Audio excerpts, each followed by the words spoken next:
Hello dear student, how are you? তোমরা সবাই কেমন আছো? নিশ্চয়ই অনেক ভালো আছো। আজকে তোমাদের আমি নবম দশম শ্রেণীর পরিসংখ্যান বিষয়ে গুরুত্বপূর্ণ ক্লাস নেব। তোমরা আমার সাথেই থাকবে। লক্ষ্য করবা, প্রত্যেক বছর গণিতে কিন্তু লক্ষ লক্ষ স্টুডেন্ট এসএসসি পরীক্ষায় ফেল করে, অথচ পরিসংখ্যান থেকে কিন্তু দুইটা প্রশ্ন দেওয়া যায়। দুইটা প্রশ্ন প্রায় 20 নম্বর পাওয়া যায়। 20 কিংবা 23 পাইলে কিন্তু পরীক্ষায় পাস। তাহলে এই অধ্যায়ের গুরুত্ব অনেক বেশি। তো চলো আমরা আজকে পরিসংখ্যান নিয়ে কথা বলি। নিম্নে 50 জন শিক্ষার্থীর গণিত বিষয়ে প্রাপ্ত নম্বরের গণসংখ্যা নিবেশন সারণী দেওয়া হলো। লক্ষ্য করো যে এখানে প্রাপ্ত নম্বর দেওয়া আছে আর শিক্ষার্থীদের সংখ্যা দেওয়া আছে। আমি এখানে 6টা প্রশ্ন লিখে রাখছি। সংক্ষিপ্ত পদ্ধতিতে গড় নির্ণয়, মধ্যক নির্ণয় করো, প্রচুরক নির্ণয় করো, আয়তলেখ আঁকো, গণসংখ্যা বহুভুজ আঁকো, অজীব রেখা আঁকো। মানে যে কোনো ধরনের বোর্ড কোশ্চেন, টেস্ট পরীক্ষা, প্রি টেস্ট পরীক্ষা, অর্ধবার্ষিক, বার্ষিক সব পরীক্ষায় এই প্রশ্নগুলোই আসে। তো আজকে আমি একটি একটি করে সলভ করব। দেখো, এখানে আমি আগে থেকে একটি গড় এঁকে রাখছি যাতে ভিডিওটা অনেক বেশি বড় না হয়। শ্রেণীবৃত্তি এটা তো দেওয়াই আছে, এখানে প্রাপ্ত নম্বরটাই শ্রেণীবৃত্তি। আর এখানে দেখো শিক্ষার্থী সংখ্যা মানে গণসংখ্যা, এই দুইটা গড় দেওয়া থাকবে পরীক্ষা হলে। যদি তোমার সংক্ষিপ্ত পদ্ধতিতে গড় নির্ণয় করতে বলা হয় তাহলে তুমি 5টা কলাম আঁকতে হবে। একটা শ্রেণীবৃত্তি, একটা শ্রেণী মধ্যমান, একটা গণসংখ্যা, একটা ধাপ বিচ্যুতি, আর একটা হবে এফআই ইউআই। তো শ্রেণী মধ্যমানকে আমরা এক্সআই দ্বারা ডিনোট করব। তো কিভাবে করব? দেখো, 41 আর 50 দুটো সংখ্যা যোগ করে দুইটা ভাগ করব, কত হবে? 45.5। 51 আর 60 দুটো সংখ্যা যোগ করে দুইটা ভাগ করব, কত হবে? 55.5। দেখো, দুইটা সংখ্যার মধ্যে কিন্তু পার্থক্য 10, তাহলে আমি 10 যোগ করে দিই। 55 আর 10 কত? 65। 65 আর 10 হলো 75। 75 আর 10 হলো 85। 85 আর 10 হলো 95.5। এটা হলো শ্রেণী মধ্যমান। সবচেয়ে কমন বিষয় হলো যে দুইটা সংখ্যা যোগ করে দুইটা ভাগ করলেই আমাদের শ্রেণী মধ্যমান পাওয়া যাবে। ধাপ বিচ্যুতি ইউআই দ্বারা প্রকাশ করছি। এটা কিভাবে নির্ণয় করে? দেখো, এখানে গণসংখ্যা সর্বোচ্চ কিন্তু 15 আছে, তাই না? তো 15 বরাবর আমি যদি এটাকে 0 রাখি তাহলে উপরে -1, -2, -3 হবে, আর নিচে কত হবে? 1, 2 এরকম হবে। এখানে দেখো লেখা আছে এফআই ইন্টু ইউআই। এটা হলো ধাপ বিচ্যুতিকে ইউআই দ্বারা প্রকাশ করা হয় এবং গণসংখ্যাকে এফআই দ্বারা প্রকাশ করা হয়। তাহলে আমরা গুণ করব, প্লাসে মাইনাসে মাইনাস, 3 3 9, প্লাসে মাইনাসে মাইনাস, 4 2 8, 10 কে 10, 15 0 0, 12 কে 12, 6 2 12। এখন এই প্লাসের সংখ্যাগুলো যোগ করে এবং মাইনাসের সংখ্যাগুলো যোগ করে বিয়োগ করলে ফলাফলটা কি হবে? সামেশন এফআই ইউআই সমান কত হবে? এটা হবে অ্যাকচুয়ালি -3। -3 কিভাবে -3? দেখো, 8 9 17 আর 10 কত হইল? -27 আর 12 12 24, তো বিয়োগ করলো কত? -3। ওকে। তো যেহেতু আমাদের বলছে সংক্ষিপ্ত পদ্ধতিতে গড় নির্ণয় করে, তো গড়ের সূত্র আছে গড় x bar a plus summation f i u i divided n into h. এখন দেখো, আমরা এখানে 0 বরাবর যে শ্রেণী মধ্যমান, এটাকে আমরা আনুমানিক গড় এ ধরতে পারি, তাই না? এটা কি এ, তাহলে আনুমানিক গড় এজিউম যে মিনটা হলো 75.5। ওকে। আর সামেশন FI UI এর মান কত বেরিয়েছে? -3। আর n এই সবটা সংখ্যার যোগফল হবে 50 গণসংখ্যার। আর h মানে হলো ব্যবধান, 41 থেকে 50 10 গড়, বা 51 থেকে 60 কত গড়? 10 গড়। ওকে। তো 75.5, এখানে দেখো এই শূন্য শূন্য কেটে দিতে পারি, প্লাসে মাইনাসে -3/5। এখন 75.5 মাইনাস, আমি যদি 3-কে এই তোমার 5 দ্বারা ভাগ করি, তো কত হবে? ভাগ করলে হবে 0.6। তারপরে এই 75.5 থেকে 0.6 বিয়োগ করলে হবে 74.9। আশা করি তোমরা গড়টা বুঝতে পারছো।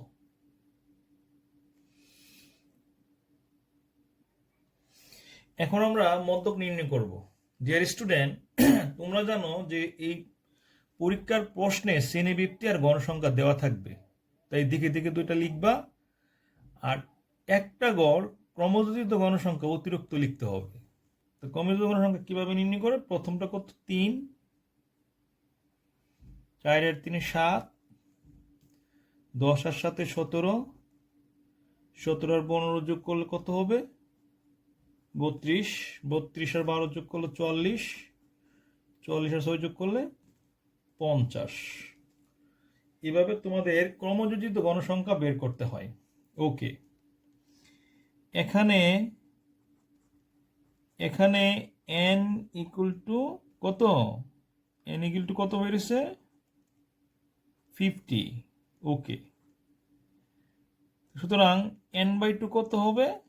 মানে 50-এর অর্ধেক, 50/2 কত? 25। তো মধ্যক, এই মধ্যক হবে কত? মধ্যক হলো এই 25তম পদের মান, তাই না? 25তম পদের মান। তো 25তম পদের অবস্থান হবে কোথায় হবে? দেখো 25 কিন্তু 7-এর মধ্যে নাই, 17-এর মধ্যে নাই, এই 32-এর ভিতরে 25 আছে। এই বরাবর কি আছে? 71 থেকে আমাদের কি আছে? 80 আছে, তাই না? 71 থেকে কত আছে? এই যে এটার মধ্যে আছে 71 থেকে 80। অবস্থান হবে কত? 71 থেকে 80 শ্রেণীতে। ওকে। এখন তাহলে মধ্যক শ্রেণী কত হবে? সুতরাং মধ্যক শ্রেণী কত হবে? মধ্যক শ্রেণী হবে 71 থেকে 80। সুতরাং তো এল হলো মধ্যক শ্রেণীর নিম্ন সীমা, কত? 71। আর FC তোমরা জানো যে ক্রমযোজিত গণসংখ্যা হবে এই যে উপরেরটা, এইটা কত? 17। FM কত? FMটা কত হবে তোমাদের? দেখো FMটা হবে 15। কত হবে? FMটা হবে 15। আর H কত? 71 থেকে 80 ডিফারেন্স কত? 10। ওকে। তো আমরা মধ্যকের সূত্র কি জানি?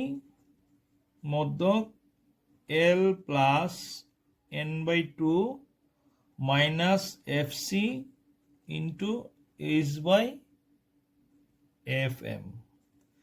L এর মান কত? 71। n/2 এর মান কত? 25। FC এর মান কত? 17। ইন্টু H এর মান কত? 10। আর FM এর মান 15। তো 25 থেকে 17 বিয়োগ করলে কত? 8। আর এখানে আছে কত? 10। নিচে আছে কত? 15। ওকে। এবার 8 10 80, আমরা 15 দা ভাগ করব। ভাগ করলে কত হবে? আমরা যদি এই 80-কে 15 দ্বারা ভাগ করি, তাহলে হবে কত? 5.33। 5.33 পরে দুটা যোগ করো, তাহলে কত হবে? 76.33। আশা করি তোমরা অঙ্কটা বুঝতে পারছো। ডিয়ার স্টুডেন্ট, এখন আমরা প্রচুরক নিয়ে কথা বলবো। প্রচুরক পরীক্ষায় কিন্তু আসে, প্রায় আসে, তবে মধ্যকটা একটু বেশি আসে। দেখো, প্রচুরক কিন্তু অনেক সহজ, প্রশ্ন যা থাকবে তাই তুমি লিখে রাখবা, তাই না? তো প্রচুরক নির্ণয় করতে পারবা। তো আমরা প্রচুরক কিভাবে নির্ণয় করবো দেখো। দেখতে হবে গণসংখ্যা সর্বাধিক কততে আছে? এই 15-তে আছে। এটা গণসংখ্যা সর্বাধিক না, এটা 15। আমরা যদি এটাকে মার্ক করি 15, তাহলে এখানে এখানে গণসংখ্যা সর্বাধিক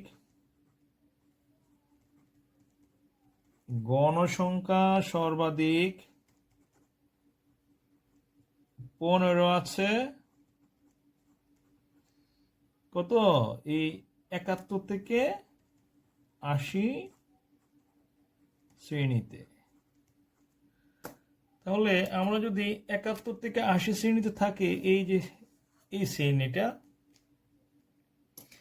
এখন তাহলে সুতরাং প্রচুরক শ্রেণী তাহলে কত? 71 থেকে 80। ওকে, সুতরাং আমরা যদি প্রচুরক নির্ণয় করতে চাই, তাহলে দেখো আমরা এই বরাবর, এই যে বরাবর সংখ্যা কত আছে দেখো। তো এল এর মানটা কত হবে? এল এর মান হলো প্রচুরক শ্রেণীর নিম্ন সীমা, কত? 71। ওকে, F1 কত? F1 হলো প্রচুরক শ্রেণীর এবং তার আগের শ্রেণীর পার্থক্যটা, তাই না? এই যে এখানে দেখো, এটা কত? এটা হবে এই প্রচুরক শ্রেণী, যেটা F1 হবে গণসংখ্যার যে 15, তার আগের শ্রেণী 10, এটা পার্থক্য। গণসংখ্যার পার্থক্য কত? 5। F2 কত হবে? F2 কিন্তু হবে এই 15 থেকে নিচের যে ভার বিয়োগ করবা, তো 15 মাইনাস 12 কত হবে? 3। আর ব্যবধান কত? 10। ওকে, তো আমরা যে প্রচুরকের সূত্র জানি, কি সূত্র? প্রচুরক আমরা জানি L plus F1 plus F2 into H। ওকে, L এর মান কত? 71। F1 এর মান কত? 5, তাহলে 5। আর F2 এর মান কত? 3। আর H কত? 10। তাহলে 71 প্লাস 5 আর 5 আর 3 যোগ করলে 8, এখানে 10। ওকে, এখন 71 5 আর 10কে গুণ করবো, 5 10 50 ডিভাইডেড 8। তাহলে 71 এই 50কে 8 দিয়ে ভাগ করলে 6.25, যোগ করলে কত হবে? 77.25। আশা করি তোমরা এই প্রচুরক নির্ণয় করা তোমাদের জন্য পরীক্ষার মধ্যে সহজ হবে। ওকে ওকে ডিয়ার স্টুডেন্ট, প্রাইম পরীক্ষায় তোমাদের আয়তলেখ অঙ্কন বা হিস্টোগ্রাম তোমাদের আঁকতে বলে। আয়তলেখ আঁকতে গেলে আমাদের কি করতে হয়? এই শ্রেণীবৃত্তি তো প্রশ্নের মধ্যে দেওয়া থাকবে, গণসংখ্যা তোমার প্রশ্নের মধ্যে দেওয়া থাকবে। তুমি কি নির্ণয় করতে হবে? তোমার অবিচ্ছিন্ন শ্রেণীসীমা নির্ণয় করতে হবে। তো অবিচ্ছিন্ন শ্রেণীসীমা কিভাবে নির্ণয় করে? এই যে নিম্ন সীমার থেকে 0.5 বিয়োগ করবা। এই যে নিম্ন সীমা হলো 41, 0.5 বিয়োগ করবা, কত হবে? 40.5।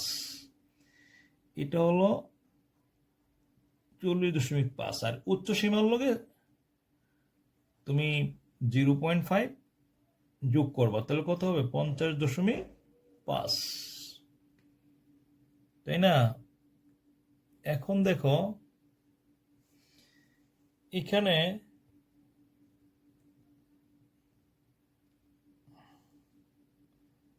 লক্ষ্য করো,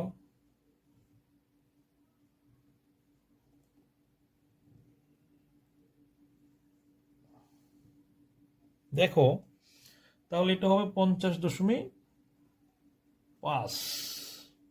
কেমন? এখন তাহলে প্রত্যেকটা নিম্ন সীমার থেকে 0.5 বিয়োগ করলে কত হবে? 50.5। এটার লোক যোগ করে 60.5। 61 থেকে 0 বিয়োগ করলে কত হবে? 60.5। এটা হবে 70.5। এটা কত হবে? 70.5। এটা হবে 80.5। এটা হবে 80.5। এটা কত হবে? 90.5। 91 থেকে 0.5 বিয়োগ করো, তো 90.5। এটা হবে 100। 100 কত? 0.5। এখন তুমি লক্ষ্য করো যে যেহেতু আমরা আয়তলেখ আঁকবো, আমি আগে থেকে লিখে রাখছি সময় যাতে কম লাগে এবং ভিডিওটা যাতে খুব ছোট হয়।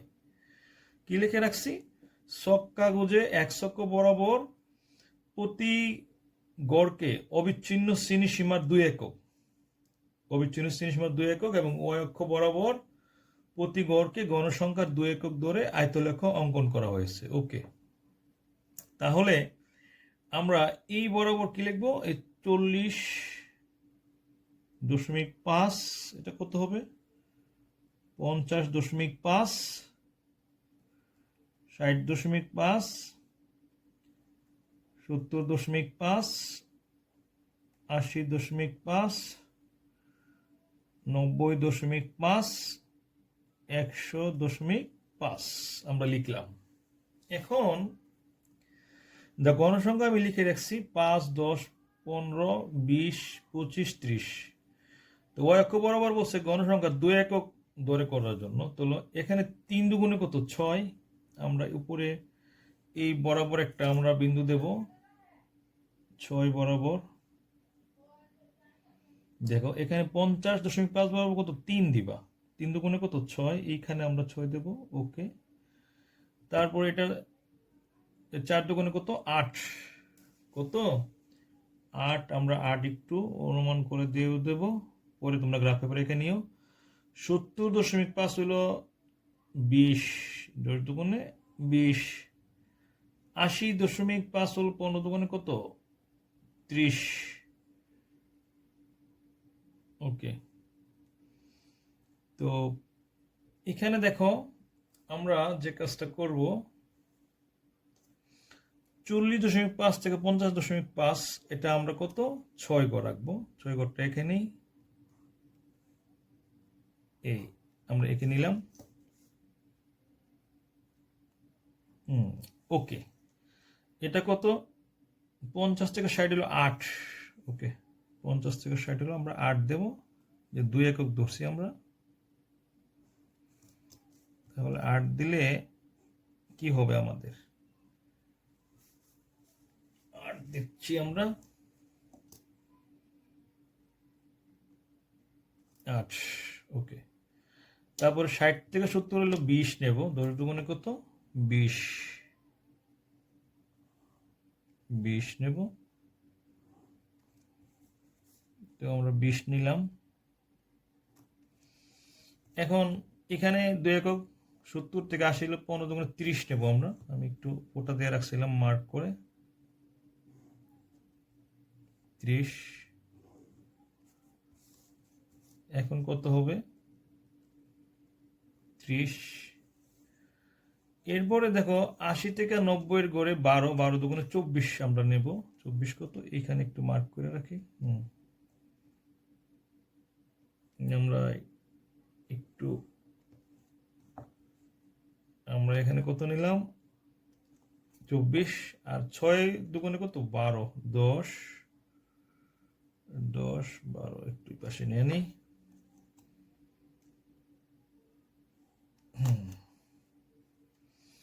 তো আমরা ইজিলি আমরা কি করলাম? একটু দেখো আমরা কি করছি, ছক কাগজে এক ছক বরাবর তো আমরা অবিচ্ছিন্ন সীমা নিলাম এবং ওয়াই অক্ষ বরাবর প্রতি গড়কে গণসংখ্যার কত 2 একক ধরে, তাহলে 3 দুগুণে 6 গড় নিচ্ছি এখানে, 4 দুগুণে 8, 10 দুগুণে 20, 15 দুগুণে 30, 12 দুগুণে 24, 6 দুগুণে 12 আমরা নিয়ে নিলাম।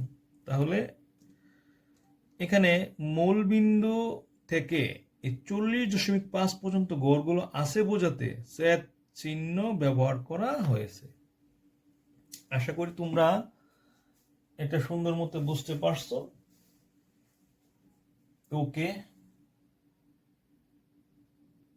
ডিয়ার স্টুডেন্ট, এখন আমরা গণসংখ্যা বহুভুজ অঙ্কন করব। তো গণসংখ্যা বহুভুজ অঙ্কন করতে গেলে তোমার পরীক্ষার প্রশ্নে শ্রেণীবৃত্তি আর গণসংখ্যা দেওয়া থাকবে। এখানে শ্রেণীবৃত্তি গণসংখ্যা দেওয়া আছে, আর শ্রেণী মধ্যবিন্দু তোমাদের নির্ণয় করতে হবে। শ্রেণী মধ্যবিন্দু কিভাবে নির্ণয় করে, 41 শ্রেণীবৃত্তির যে 41 আর 50 আছে এই দুইটাকে যোগ করে আমরা 2 দ্বারা ভাগ করব। তো কত আসে, তো 45.5।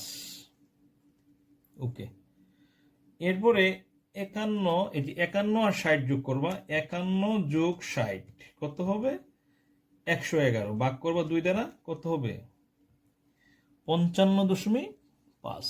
প্রথমে আমাদের দুইটা সংখ্যা এই মধ্যবিন্দু বের করতে হবে, তারপর এই দুইটা সংখ্যার মধ্যে পার্থক্য কত 10 করে আমাদের অ্যাড করতে হবে। 55 আর 10 কত 65, 65 আর 10 কত 75, 75 আর 10 কত 85, 85 আর 10 কত 95.5। এখন লক্ষ্য করো এখানে দেখো 45.5। তো গণসংখ্যা বহুভুজ আঁকতে গেলে এক্স অক্ষ নিতে হয় শ্রেণী মধ্যবিন্দু আর ওয়াই অক্ষ নিতে হয় গণসংখ্যা। তবে এখানে একটা কথা আছে, এক্স অক্ষ বরাবর শ্রেণী মধ্যবিন্দু কিভাবে নিবা। তো দেখো এই শ্রেণী মধ্যবিন্দুর প্রথম যে মধ্যবিন্দুটা 45.5 এর আগের মধ্যবিন্দু কত হবে 10, 35.5, তাহলে এটা হবে 35.5, এরপরে কত হবে 45.5, এরপরে 55.5, তারপর কত 65.5, তারপর কত 75.5, এরপর 85.5, এরপর কত 95.5, এটা কত 95 পরে 10 যোগ করো 105.5 আমরা নিয়ে নিলাম। ওকে, এখন আমরা যে কাজটা করব বা করতে চাচ্ছি, দেখো গণসংখ্যা বহুভুজ এখানে এই 45.5 বরাবর কত আছে 3, তাই না, আমরা 3 এখানে একটু নেব 3, আমরা কিন্তু এই বরাবর নেব না, 45.5 বরাবর নেব। এরপরে 55 বরাবর কত আছে 4, 3 একটু বেশি 4, তারপর 65 আছে কত 10, 65 একটু 10, 75 কত আছে 15, আমরা 75, 85 আছে 12, 10, 12, আর 95 আছে 6, 5, 6। এই যে, তো আমরা কি করব এই সংখ্যাগুলোকে, এখন এই যে বিন্দুগুলো দিলাম এই বিন্দুগুলো আমরা কি করব যোগ করে দেব। ওকে, তো যোগ করলে কি হবে, প্রথমে আমরা দুটা বিন্দু যোগ করলাম, তারপরে এই বিন্দু যোগ করি, এরপরে এই বিন্দু যোগ করি, তারপরে আমরা বিন্দুগুলো পর্যায়ক্রমে যোগ করলাম। এখন যোগ করার পর কি করব, দেখো তোমরা যোগ করার পরে আমরা কি করব, এই যে 35.5 বাঙ্গ অংশটা এটা যোগ করে ফেলবো এটার সাথে। ওকে, আর এখানে দেখো এই 105.5 ছিল এখানে, এটা আমরা যোগ করে ফেলবো। তাহলে হয়ে গেল আমাদের গণসংখ্যা বহুভুজ। আমরা কি বলছি, এক্স অক্ষ বরাবর ছক কাগজের প্রতি গড়কে শ্রেণী মধ্যবিন্দুর 1 একক এবং ওয়াই অক্ষ বরাবর ছক কাগজের প্রতি গড়কে গণসংখ্যার 1 একক ধরে গণসংখ্যা বহুভুজ অঙ্কন করা হলো। মূল বিন্দু থেকে 35.5 পর্যন্ত গড়গুলো আছে বোঝাতে সেট চিহ্ন ব্যবহার করা হয়েছে। আশা করি তোমরা সুন্দর মতো এটা বুঝতে পারছো। এখন আমরা এরপর একটা অঙ্কন করব।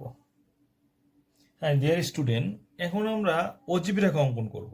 তোমরা জানো যে পরীক্ষার প্রশ্নে অজীব রেখা অঙ্কন করতে গেলে শ্রেণীবৃত্তি আর গণসংখ্যা কিন্তু দেওয়া থাকবে। এই দুইটা ডেটা শ্রেণীবৃত্তি আর গণসংখ্যা দেওয়া থাকবে। তো অজীব রেখা অঙ্কন করতে গেলে আমাদের 4টা কলাম লিখতে হয়, একটা অবিচ্ছিন্ন শ্রেণীসীমা আর একটা ক্রমযোজিত গণসংখ্যা। ওকে, এখন অবিচ্ছিন্ন শ্রেণীসীমা আমাদের প্রথমেই অবিচ্ছিন্ন একটাকে বলছি, এটা এই নিম্ন সীমার থেকে 0.5 বিয়োগ করো, তা 40.5, এটার লোক 0.5 যোগ করো।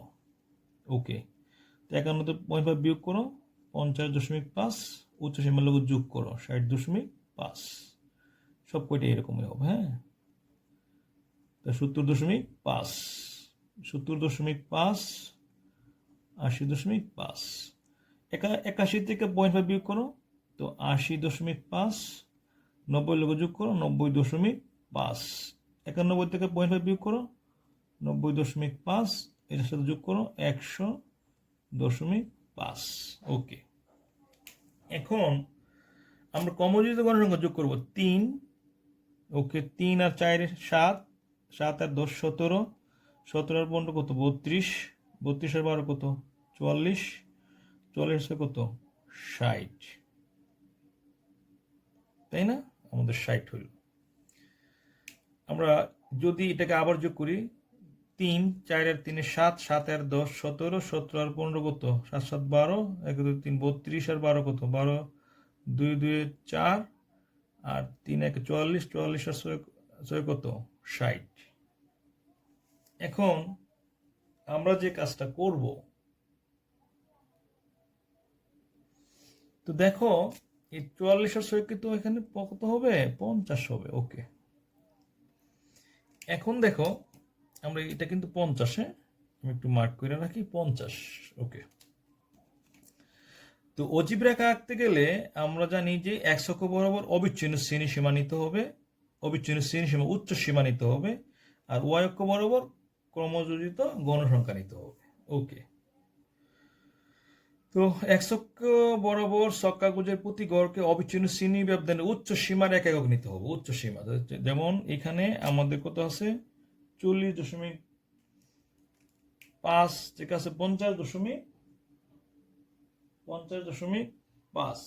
এখন আমরা কি করব, দেখো এই উচ্চ সীমা 50 বরাবর আমরা কি নেব 3 নেব, তাহলে আমরা একটু বরাবর লিখে নিই 40.5, এটা কত 50.5, 60.5, 70.5, 80.5, 90.5, এটা কত 100.5। ওকে, তো এখন 50 বরাবর কত নেব 3, 50 বরাবর আমরা নেব 3, একটু কম একেবারে ছোট। তারপরে 60 বরাবর নেব 7, 7 একটু বড়। এরপর 70 বরাবর নেব 17 এখানে। তারপর 80 বরাবর নেব 32, 80 বরাবর 32। তারপরে 90 বরাবর হলো 44। ওকে, 90 বরাবর 44। আর 100.5 বরাবর হলো 50। ওকে, একটু বাঁকা হইতে পারে, আমি তো হাতে আঁকতেছি। এখন এখান থেকে কি করবা, এখান থেকে এই 40 বরাবর এটা যোগ করে ফেলো। ওকে, তারপর এটা যোগ করো, এরপরে যোগ করতে থাকো, এরকম আমরা যোগ করতেছি। দেখো আমরা কিন্তু সুন্দর একটা অজীব রেখা অঙ্কন করলাম, তাই না? দেখো আমি এটাকে একটু নোট দিয়ে দিই, তাহলে তোমাদের একটু সুবিধা হবে। এখন কি হলো দেখো যে আমরা x অক্ষ বরাবর অবিচ্ছিন্ন শ্রেণী সীমা উচ্চ সীমা নিচ্ছি, আর y অক্ষ বরাবর ক্রমযোজিত গণসংখ্যা নিয়ে আমরা একটা অজীব রেখা এঁকে ফেললাম। মূলবিন্দু থেকে 40.5 পর্যন্ত গড়গুলো আছে বোঝাতে ছেদ চিহ্ন ব্যবহার করা হয়েছে। ডিয়ার স্টুডেন্ট, যদি আমার ক্লাসটা তোমাদের একটু ভালো লাগে, তাহলে আমার কষ্ট সার্থক হবে। তোমাদের পরীক্ষার রেজাল্ট ভালো হলে নিজেকে সার্থক বলে মনে করব। আমি চাই যে কোনো স্টুডেন্ট তারা পরীক্ষায় ভালো রেজাল্ট করে দেশের জন্য কাজ করবে, তাহলে আমি নিজেকে সার্থক বলে মনে করব। তো আশা করি ক্লাসটা তোমাদের ভালো লাগছে। সবাই ভালো থেকো। আল্লাহ হাফেজ।